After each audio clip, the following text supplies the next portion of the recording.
Welcome to Thermodynamics Part 3. This is actually our last part in this chapter, and we're going to relate Gibbs free energy to equilibrium constant. And we're also going to bring back reaction quotient, which I know you guys have missed. So here are our objectives for today. We're going to understand chemical potential. So we have talked about this transfer of energy between reactants and products and whether something is spontaneous or non-spontaneous. So now we're going to take it and we're going to talk about actually the theoretical limit of the energy that a chemical reaction can produce. We're going to evaluate delta G under non-standard conditions, terms where we don't have standard conditions and we're looking at a chemical reaction.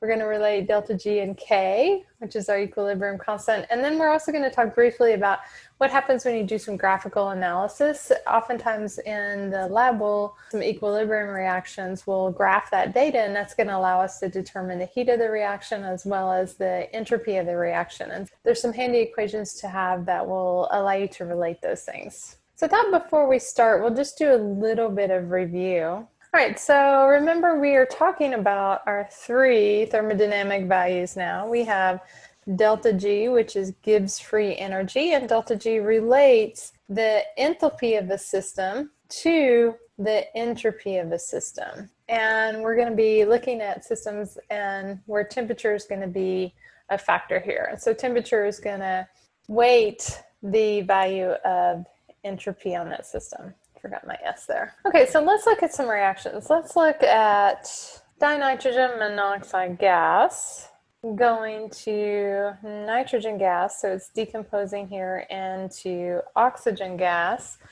And my delta H of this reaction is going to be equal to negative 163.3 kilojoules. Let's see if this is going to be favored. So I already know over here that delta H is going to be negative. And let's look at delta S. What would we expect for delta S? So I have 2 moles of gas on this side and I have 3 moles of gas on this side. So this is going to be favored from an entropy standpoint. So my sign here is going to be positive.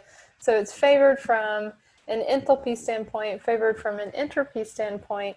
So my delta G here is going to be negative and it's going to be spontaneous. So this would be a reaction that would be spontaneous because both enthalpy and entropy are going to favor the energy for that. What if I have oxygen going to ozone? And my delta H for this reaction is 285.4 kilojoules. So now my sign for delta H for this reaction is positive.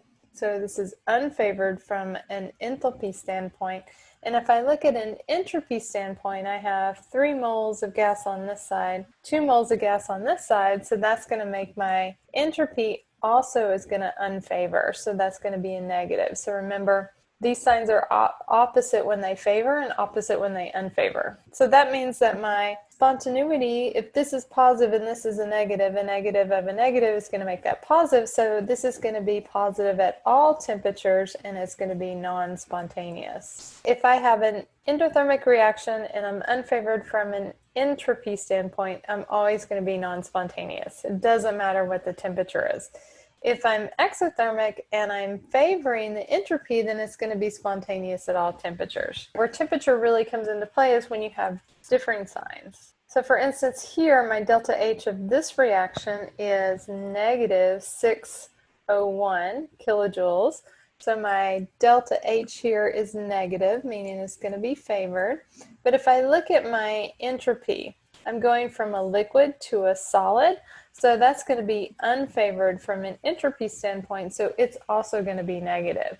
So if I look at delta G and I want to know is it going to be spontaneous or not, it's going to depend, and it's going to depend on the temperature. So in this case, I'm temperature dependent. At high temperatures, then it's going to take this negative value and that's going to increase. Right, because as temperature goes up, this whole thing here is going to go up. And so does my unfavoring from an entropy standpoint. So as this goes up, this becomes more and more weighted. And remember, when I put this into my equation up here, this whole thing is a negative. A negative makes this entire thing positive, which is eventually going to be more positive than this negative here, which is going to make this positive. So at really high temperatures, this is going to be non-spontaneous. So the only time this will be spontaneous is at low temperatures to unweight that entropy component. If I look at the reverse, let's liquid water going to gas, so I'm evaporating.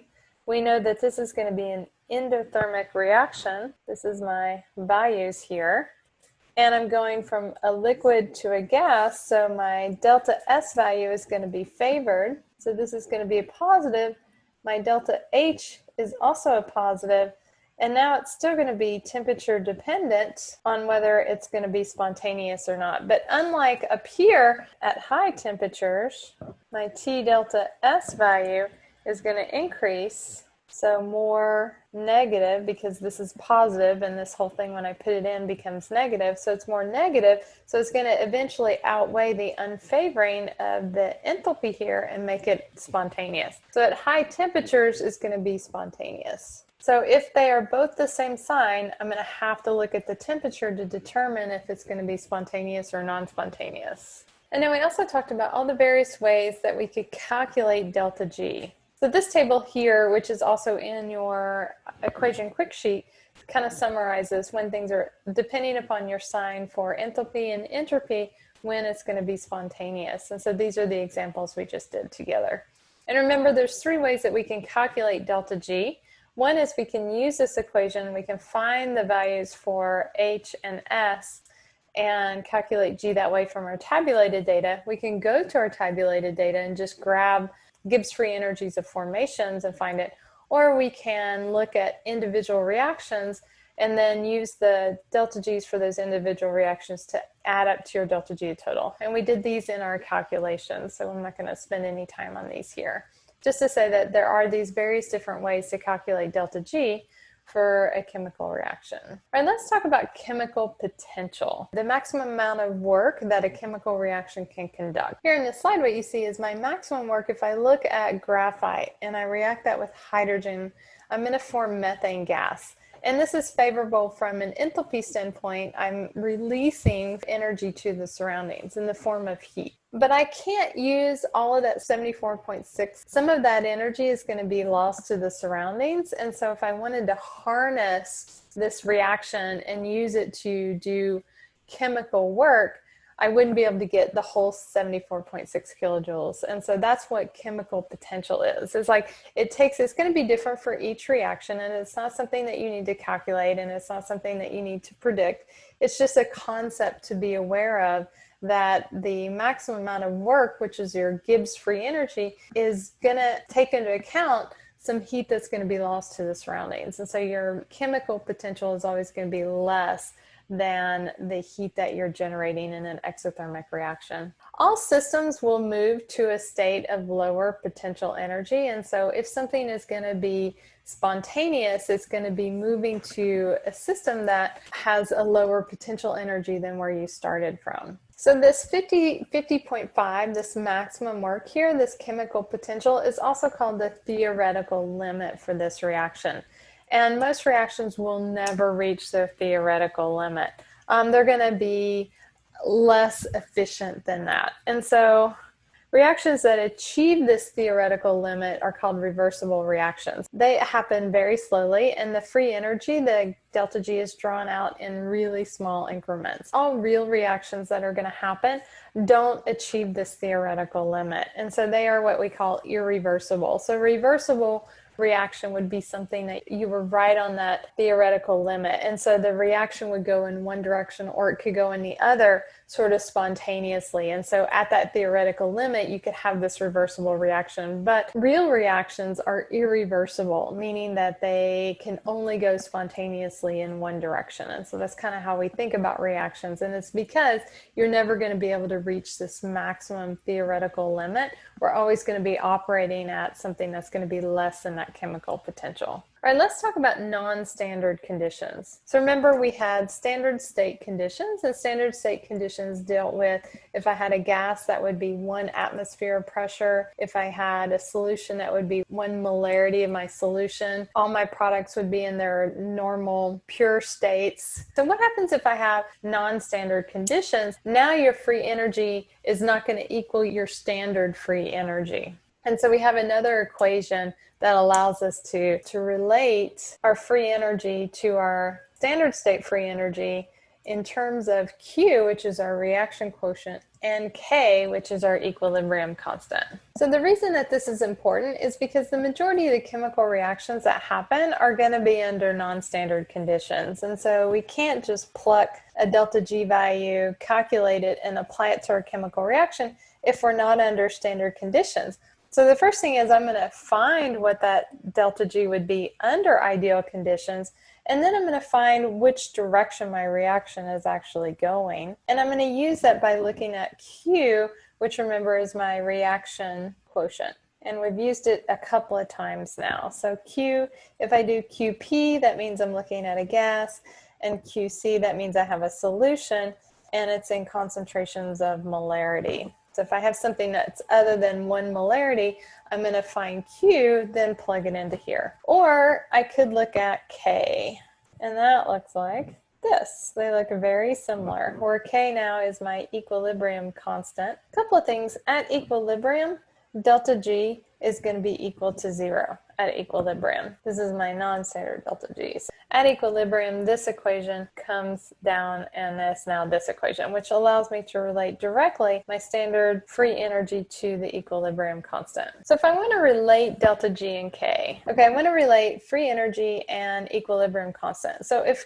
my K is 1, then my delta G is going to be 0, we just talked about up here, and I'm at equilibrium. If K is less than 1, now remember, if K is less than 1, then that means that I'm favoring the reactant side. So the extent of that reaction is not going to be very much. So we're talking about K values like 10 to the minus third, 10 to the minus fourth, 10 to the minus 15.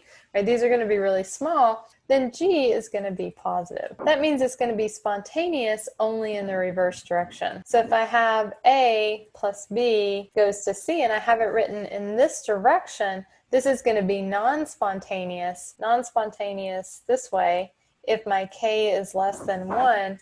So I would rewrite my equation, C goes to A plus B. This is going to be spontaneous, right? And in this case, my K would be greater than 1. So if I reverse it, remember I take 1 over K. So if K is less than 1, it's spontaneous only in the reverse direction. If K is greater than 1, then delta G is going to be negative, and it's going to be spontaneous only in the forward direction. And then if K equals 1, delta G is 0, and I'm at equilibrium. We're going to do some calculations with these in our Zoom meeting just to show you how we're going to be working through these. In this equation here, R is your ideal gas constant, but R is in units of energy, so it's 8.314 joule mole Kelvin. So this is how you're going to get your units of energy, and then remember delta G is going to be always given in units of kilojoules, so you're going to need to make that unit conversion there. Okay, because equilibrium reactions are temperature dependent, then that's where your temperature, so this is the ideal gas constant, this is temperature, and that's going to affect your equilibrium. Now the last little bit I wanted to cover, and like I said, most of this material we're going to do together when we are working on our calculations. But the last thing I wanted to just talk about graphical analysis. So if I wanted to graph some data, delta G, delta H minus T delta S, and I can combine that with delta G equals negative RT ln K. So I can combine these two together. And what I get is, because they both equal delta G, so I'm going to take these and I'm going to equal them to each other. So I get negative RT ln K equals delta H minus T delta S. So now I have a scenario where I can relate my equilibrium constant directly to my enthalpy and my entropy of a reaction. And if I rearrange this to get my y equals mx plus b format, that's going to look like this. ln of k equals over r 1 over t, and remember your t is going to be in Kelvin, plus delta s over r. So I could graph this. This is going to give me my slope here, going to give me a negative slope, and then this would be my y-intercept. And so if I graph this data and I fit it to a linear regression line, I could get my slope, I could get my y-intercept, and from that, from my equilibrium data, then I would get my heat of my reaction. So remember, this is not the same as our graph that we did ln of k versus 1 over t. That was in the rate. So this was kinetics. So we did this graph here, and my slope was my negative activation energy over r. So this is different. So instead of not the rate constant, which is how we did this graph, this was in kinetics, this is my equilibrium constant, large K. So don't confuse these. The graphs look very similar because you're doing ln of k versus 1 over t, but this is a kinetics graph that allows you to find the activation energy using the rate constant, little k.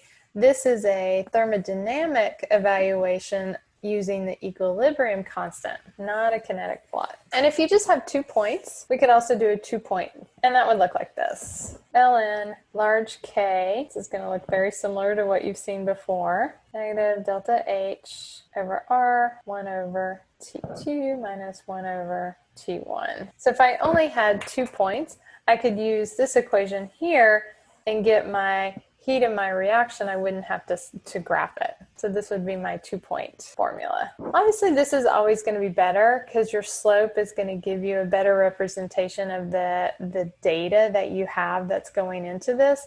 But if you only have 2 points, then there's no point graphing 2 points because you're going to get the same slope as you would if you use this equation here. And this is not what we're doing. So we're not looking at that rate constant. Okay, this kind of ends this chapter. And so this chapter is going to involve a lot of calculations. So I do encourage you to make sure that you're following along in the lecture problems when we're doing them in the Zoom meeting, and that if you have questions, that you reach out and ask. Okay? Otherwise, I will see you guys in our Zoom meetings.